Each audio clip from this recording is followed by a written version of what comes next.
My wife walked through the door at 11 p.m. glowing with happiness. She rushed over, kissed me on the cheek, and said, "Honey, your sister and I had such a great time at that new cafe. Sorry I'm home so late."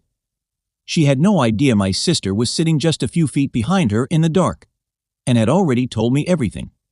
My wife kissed my cheek at 11:07 p.m.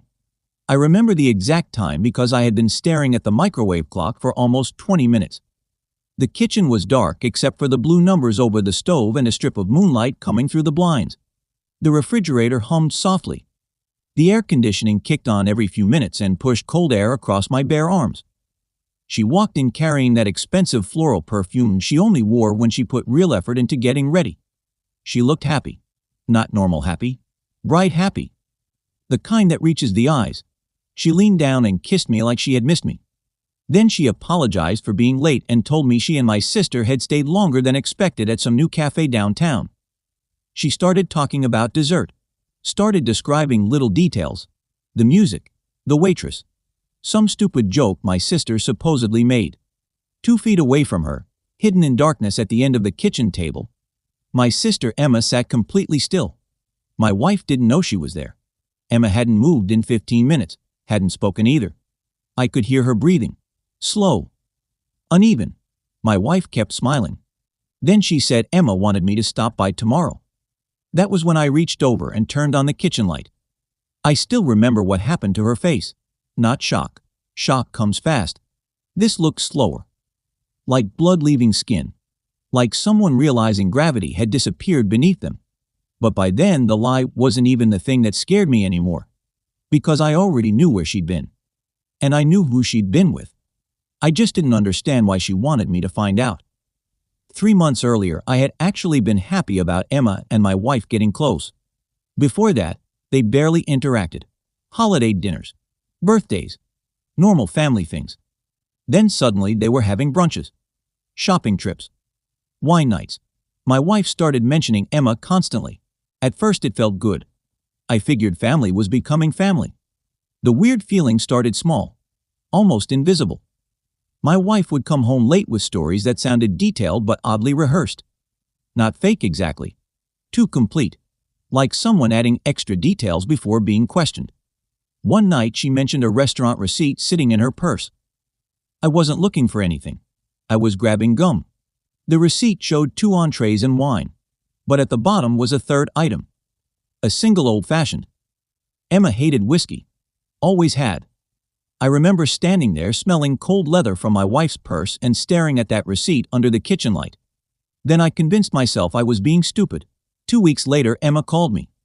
I was driving home from work. Rain hit the windshield in slow, heavy drops.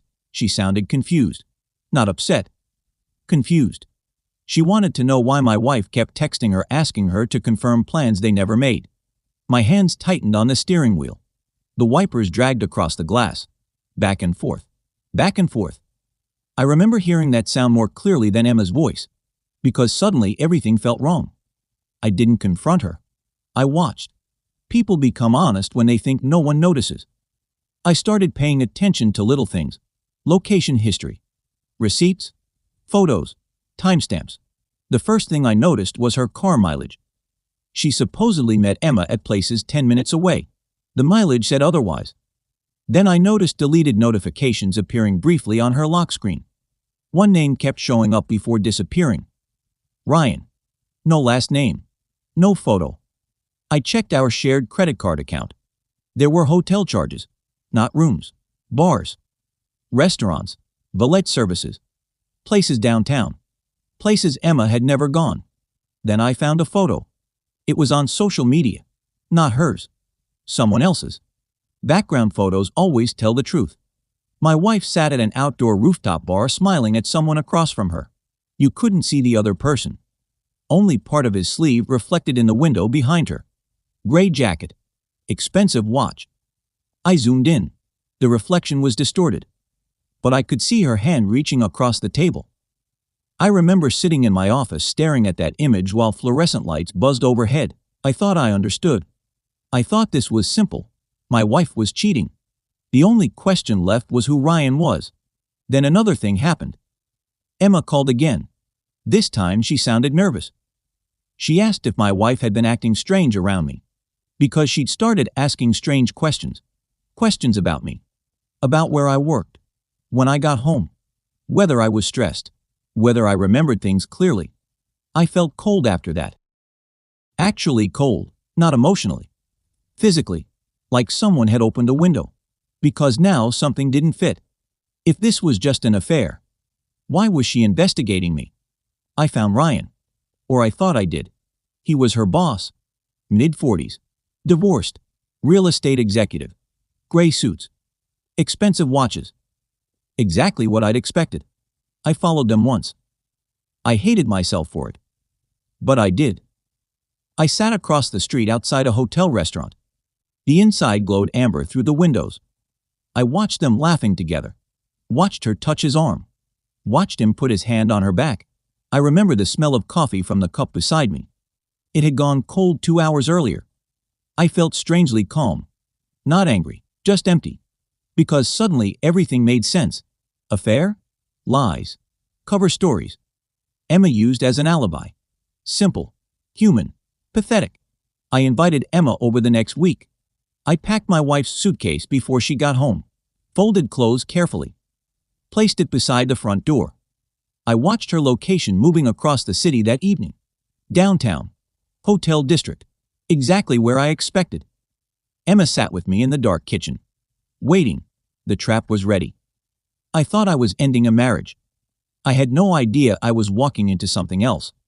After I turned on the kitchen light and watched my wife's face collapse, I expected panic, excuses, denial, anything. Instead, I saw fear.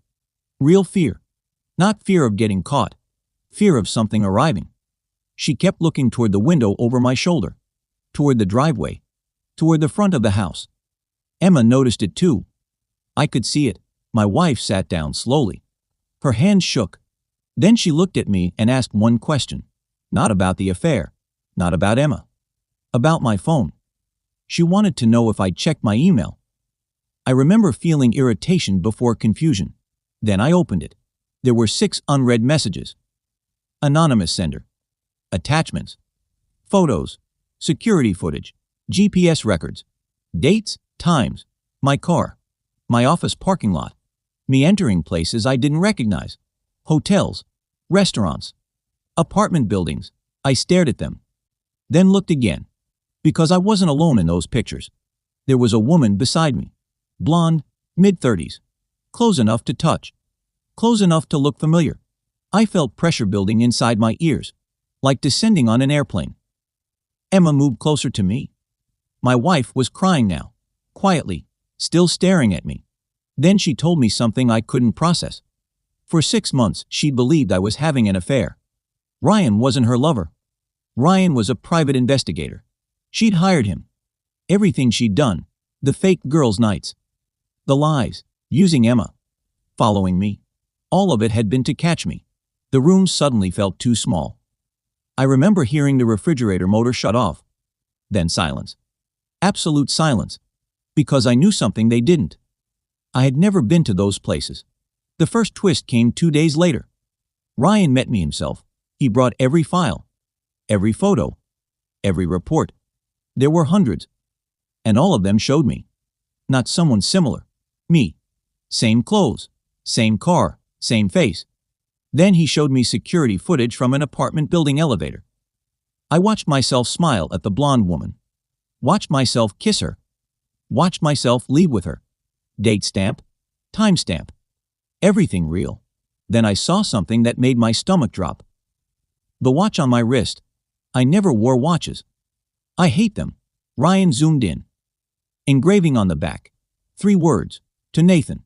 Love Emma. Emma. My sister. I looked at him. Then looked at the screen again. Because suddenly I remembered something. 6 months earlier. A concussion. Minor car accident. Memory gaps. Nothing serious. At least that's what I had been told. The second twist arrived that night. I went to Emma's apartment. I needed answers. She wasn't there. But her laptop was open. And on the screen was a folder. Therapy records. Medical reports. Emails. Mine. I had written them. Every one. I sat there for almost an hour reading. The blonde woman wasn't real. Neither was the affair. The videos were edited. The photos manipulated. Ryan wasn't investigating me. He was investigating Emma. Because after my accident, she became convinced I was changing. Convinced I wasn't really her brother anymore. Convinced someone had replaced me. She built an entire reality around it. My wife hadn't hired Ryan to catch me. She hired him because Emma scared her. She used fake outings because she was trying to protect Emma without humiliating her. Without humiliating me. Then I found the final email. Sent 3 weeks before. Draft folder. Never delivered. From my wife. To Ryan. She wrote that she was afraid of me too. Because after my accident, I had started forgetting entire days. I sat staring at the screen while the apartment air conditioner rattled softly in the corner. Then I checked the timestamps, the dates on the videos, the dates I swore I was home, the dates I couldn't remember. And for the first time, I wasn't sure which part had been fake. I still wear that watch. I don't remember putting it on.